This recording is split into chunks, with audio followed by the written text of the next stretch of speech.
Hi friends, എല്ലാവർക്കും മറ്റൊരു പുതിയ വീഡിയോയിലേക്ക് സ്വാഗതം. ഇന്നൊരു ട്രാവൽ ബ്ലോഗാണ് കാണിക്കുന്നത്.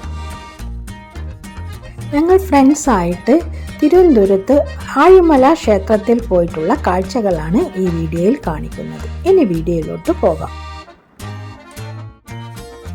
ഞങ്ങൾ 4 ഫാമിലി ആയിട്ടാണ് തിരുവനന്തപുരം പോയത്. വന്ദേ ഭാരത് ട്രെയിനിലാണ് തിരുവനന്തപുരത്തേക്ക് പോയത്. ഒരു ഫാമിലി കണ്ണൂരിൽ നിന്നും കയറി, ബാക്കിയുള്ള 3 ഫാമിലി എറണാകുളത്തു നിന്നാണ് കയറിയത്. ഞങ്ങളെല്ലാവരും തിരുവനന്തപുരത്ത് ട്രെയിൻ ഇറങ്ങി.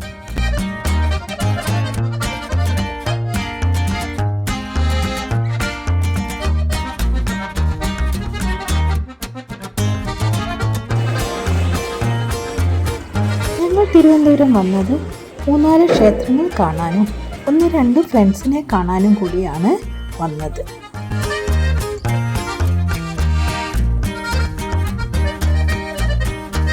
തിരുവനന്തപുരം റെയിൽവേ സ്റ്റേഷന് അടുത്തായിട്ടാണ് ഞങ്ങൾ റൂം എടുത്തത്. സ്റ്റേഷനിൽ നിന്ന് നേരെ റൂമിലേക്കാണ് പോയത്. ഇത് തൊട്ടടുത്തുള്ള ഒരു ഗണപതി ക്ഷേത്രമാണ്.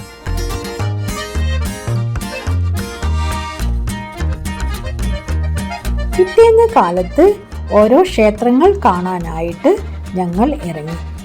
ആദ്യം ഫസ്റ്റ് പോയത് തിരുവനന്തപുരം പത്മനാഭ സ്വാമി ക്ഷേത്രത്തിലേക്കായിരുന്നു.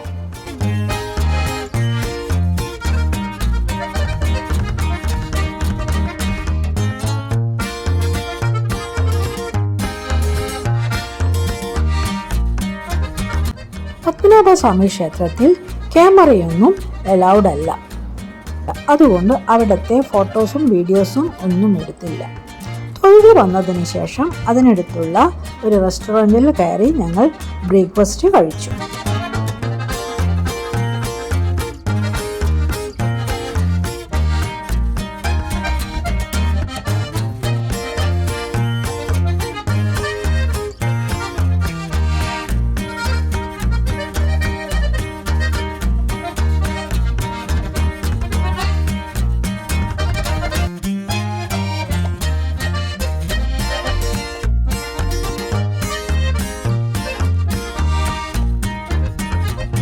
അതിനുശേഷം ഞങ്ങൾ ആറ്റുകാൽ ഭഗവതി ക്ഷേത്രവും പഴവങ്ങാടി ഗണപതി ക്ഷേത്രവും കണ്ടു.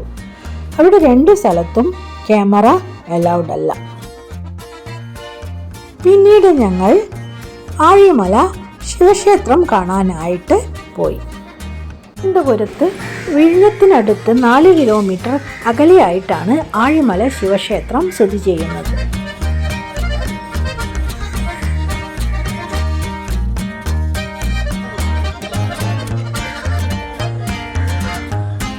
കേരളത്തിലെ ഏറ്റവും വലിയ ഗംഗാധരേശ്വര പ്രതിമയാണ് ആഴിമലയിലുള്ളത്.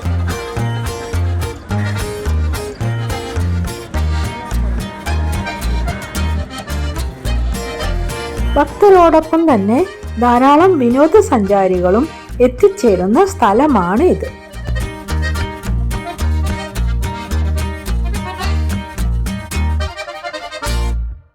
ഈ സ്ഥലത്തിന് ധാരാളം പ്രത്യേകതയുണ്ട്.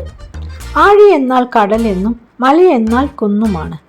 രണ്ടും കൂടി ചേരുന്ന സ്ഥലം. അങ്ങനെയാണ് ആഴിമല എന്ന പേര് വന്നത്.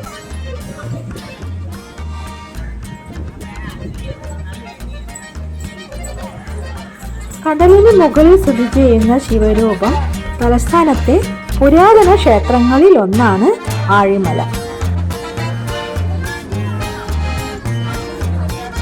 കടൽക്കാറ്റേറ്റ് നിൽക്കുന്ന ഈ ദേവസന്നിധിയിൽ ഉദയവും അസ്തമനവും കാണാം.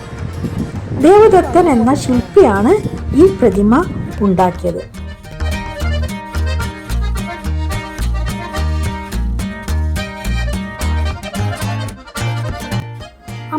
അടി ഉയരമുള്ള പ്രതിമയാണ് ഇത്.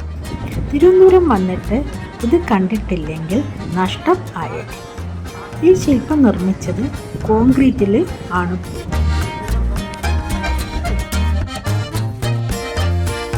ആഴിമല സ്വദേശിയായ VS ദേവദത്തനാണ് ഇതിൻ്റെ ശില്പി. അയാളുടെ ആദ്യത്തെ ശില്പമാണത്രേ ഈ ഒരു ശിവരൂപം. അതിമനോഹരം.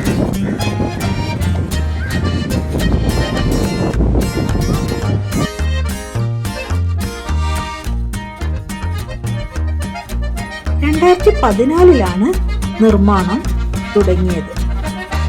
2020 നിർമ്മാണം പൂർത്തിയാക്കി. ആ വർഷം തന്നെ ഡിസംബർ 31 ശില്പം പൊതുജനങ്ങൾക്ക് തുറന്നുകൊടുത്തു.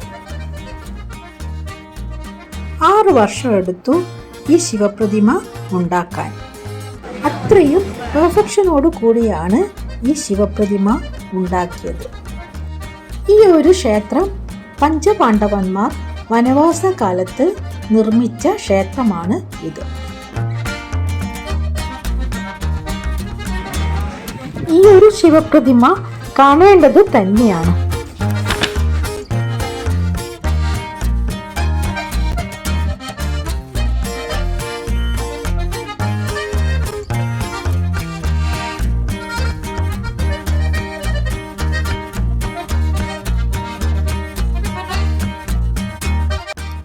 ഞങ്ങൾ അതിനുശേഷം ഫ്രണ്ട്സിനെ കാണാനായിട്ട് പോയി.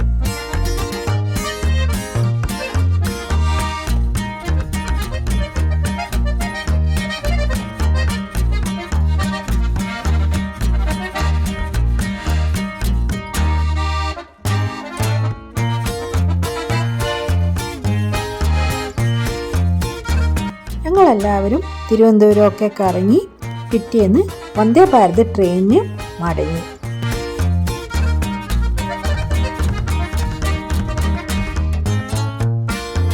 ഈ വീഡിയോ ഇഷ്ടമായെങ്കിൽ ലൈക്ക് ചെയ്യുക, സബ്സ്ക്രൈബ് ചെയ്യുക, തൊട്ടടുത്തുള്ള ബെല്ലൈക്കൺ പ്രസ് ചെയ്യുക. അങ്ങനെയാണെങ്കിൽ ഞാനിടുന്ന വീഡിയോസ് നിങ്ങൾക്ക് ലഭിക്കുന്നതായിരിക്കും. ഇനി പുതിയ വീഡിയോയുമായി വീണ്ടും കാണാം. Thank you.